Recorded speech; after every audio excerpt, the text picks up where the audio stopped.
Well, happy St. Patrick's Day. So today I thought I would do another silent story. This really happened. I'm not going to tell you when, of course, or where, but so here we go.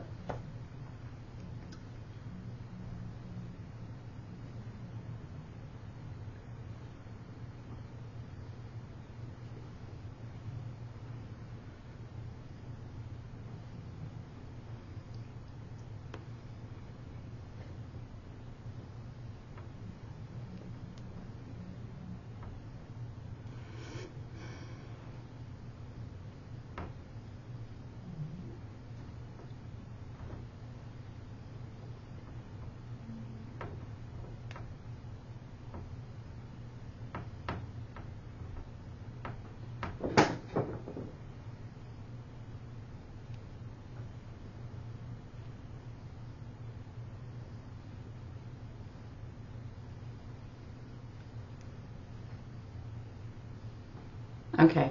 I'm still kind of asleep, so I don't know if that translated very well. But I was in a store, and I was shopping, right? Go with my buggy, and I would get this, and I would get that, and this, and then I'm waiting in line, and then it's my turn to check out, and so I get the item, and I scan it, and I put it in the bag. And I get the item, and I scan it, and I put it in the bag, right? And then all of a sudden, kaboom, right? So someone had run into me with their buggy. So it was like this kabam. I should have done that one, right? There's a lot of different ways you could do it because I was standing kind of right front, and then my buggy was like this. So when it was pushed, I was pushed back.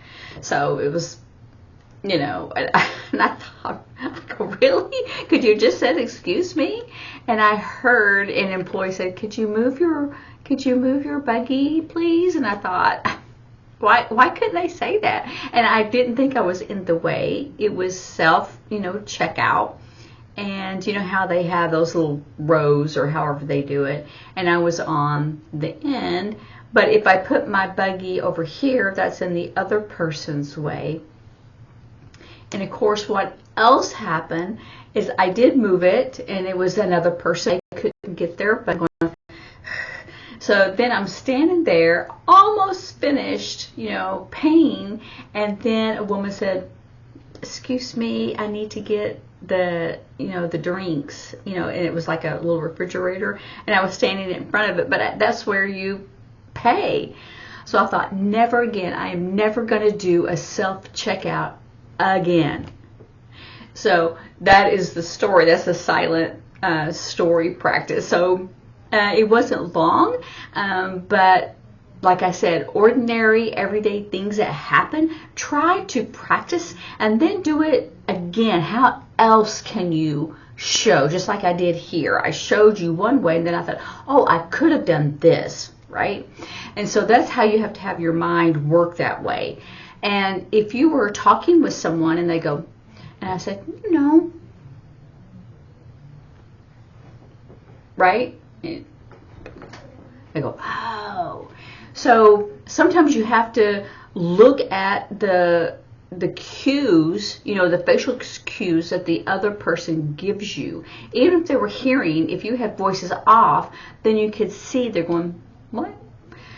Or a deaf person, and so they're more clear.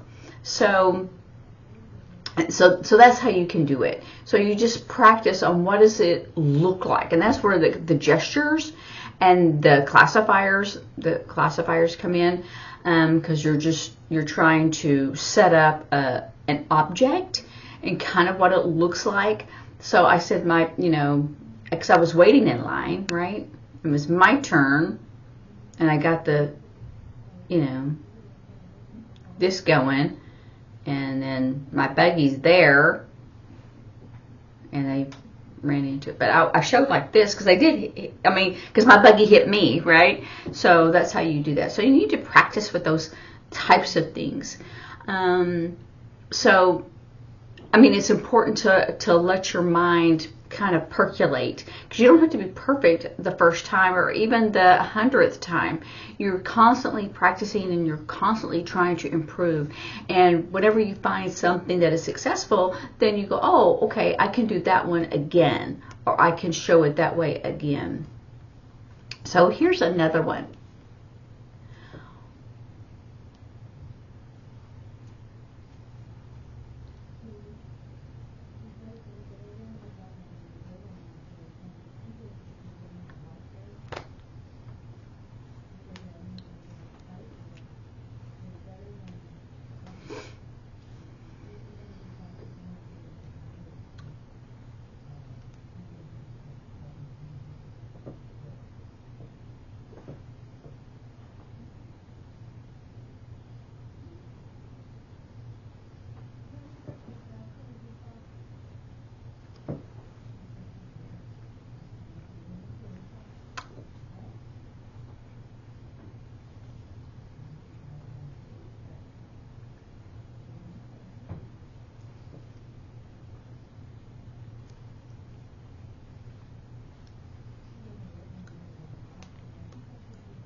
So a friend had told me that there was a sale going on, so you're shopping for cheap at a store. And I go, oh, really? Thank you. I think I'll go by there. So I drive there and I arrive and I go into the store and I look around and I hold something up, and I hold something up, or, you know, and I look around and look around and look around, right? And I kind of, and I'm holding whatever piece of clothing up and deciding if I wanted to try it on. Do I want to try on any clothes, or not finding anything? Maybe I'll go to the other section where it's not on sale. Maybe I'll find something. No, you know, I'm looking at it and going, I don't know, kind of like it, you know. You do that, and then I find nothing that I really want, and so I leave and get back into my car and drive home. So, and I do arrive. So I drive and I arrive home. So you drive, you can say I drive home, or most people say I drive and arrive home, or I arrive at the store, or I arrive at the restaurant. I think that it's probably good grammar. It just shows a nice style of grammar of you're starting, you drive, you get in your car and you drive, you know, and then you arrive there. So you don't just like in a painting where you have to have a ground so you're not floating in the air. You have to have something for people to stand on if you're doing people or even an object. And it's the same thing with sign language. You don't want to just have people or things or whatever you're saying floating in the air. You know, you have to have them arrive, have them concrete. So I didn't find anything. I wanted to go shopping, and so I went home. So that's an easy one. But like I said, those are the things to do to try and have a conversation or to practice. Because it doesn't matter what it is. These are just, you know, regular, normal, everyday things that you do. You could even say, you know, tell a story about, you know, washing the dishes, you know, and, oh, I see something on there. You know, when you're working really hard and you can't get it off, and you go and you spray it or whatever, you turn the water on and put it under there, it's still there, and you scrub. You see what I'm saying? So you're practicing on how you can, facial expressions and your hands and what it is that you're doing and how you do it. And so that is, you know, not a specific sign, it's gesturing. And you use kind of classifiers. I do CL for classifiers, and that's how it's written in books, CL for classifiers. So that's when you use your hand shape to become an object, like this is kind of a vehicle, or if you have a lamp and you set it up, right? So you've got, or you put it here, and then you have a table and you put it here, here, and here, like a lamp and a table or whatever. Those are kind of become classifiers when you use it in that way, when it becomes, it replaces something for something else.